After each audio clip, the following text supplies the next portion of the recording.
Yon!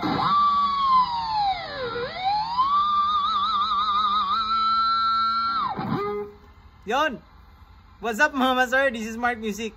Meron tayong tutorial ngayon mga master, Whammy Bar tutorial. Meron akong ituturo sa inyo mga master na tatlong tricks sa Whammy Bar mga master na simple lang mga master.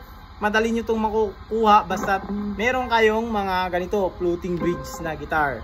So, start na natin to mga master. Ito na yung unang tricks natin mga master. Ang step niya is ganito, pluck mo yung G string, sample G string. Pag pluck, idadive mo siya yung Whammy Bar. Ganyan. Yan yung step niya mga master. Bago, dadampian mo yung G string mismo, yung pinak mo, dampi lang master, yung parang dadampian mo lang talaga siya, wag mo siyang idiin kasi pag ididiin mo mawawala yung sustain niya or hindi lalabas yung kanyang harmonic na tunog. So, ulitin natin mga master. Pag pluck, dive, dampian mo lang.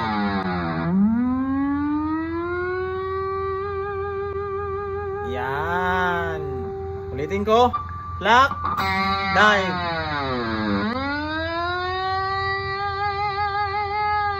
Pwede mo rin yan dampian yung 24 frets. Ito, yung pang last fret natin. So, ito natin. Ganun ulit.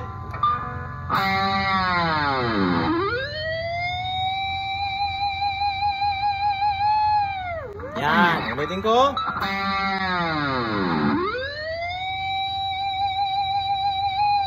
Yun. Pangalawang tricks mga master. Mag-harmonics ka lang mga master. Mga ganito. Yan. Yan. Kumbaga, idadampi mo lang dito sa string, ganyan, dampi. Yan, may mga harmonics tayo dito mga master, like kanina, yung ating 12th fret. Yan. Meron sa 7th fret, 5th fret. So, example natin ngayon, dito tayo sa 5th fret. Yan, dadampian lang natin G string, pwede rin yung B string. Pero ito lang, example natin, isang string lang tayo, G string, yan.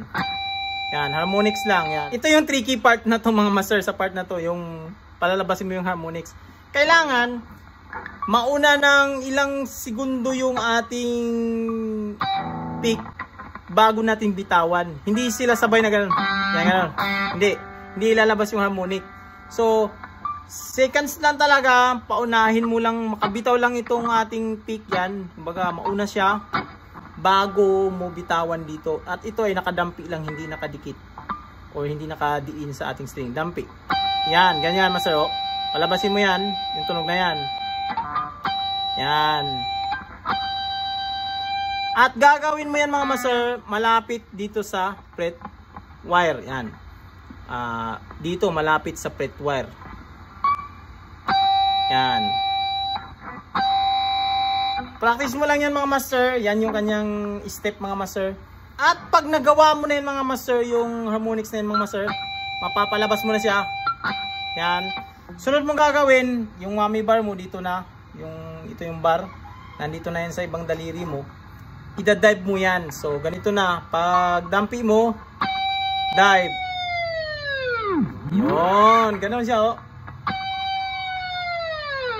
Yan, yung kagandahan nito mga master, pag mapatunog mo na sa ibang strings, mapapatunog mo na rin yung ibang mga harmonics niya, kagaya dito. Yan, dito.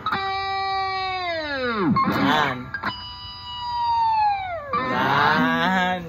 Ito na yung pangatlo mga master, yung pangatlo natin mga master. Hindi tayo magpipick, so nakahawak lang tayo sa ating bar. Ida-dive muna natin yung bar natin, tapos kalabitin natin yung string. Example, ito yung G string, kalabitin natin, yan, ganyan. Parang pa-pluck. Ganyan. Parang ganun siya, yan yung step niya, yan. At pagbalik mga master, itatap mo rin yun, yung string na yun, dito sa third fret yan. Yan, ganyan siya mga master.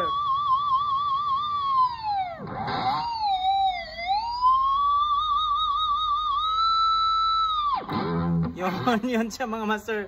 So i-recall lang natin mga master. Ito yung una.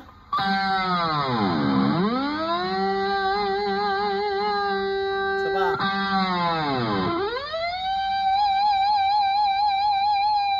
Yung pangalawa is dito.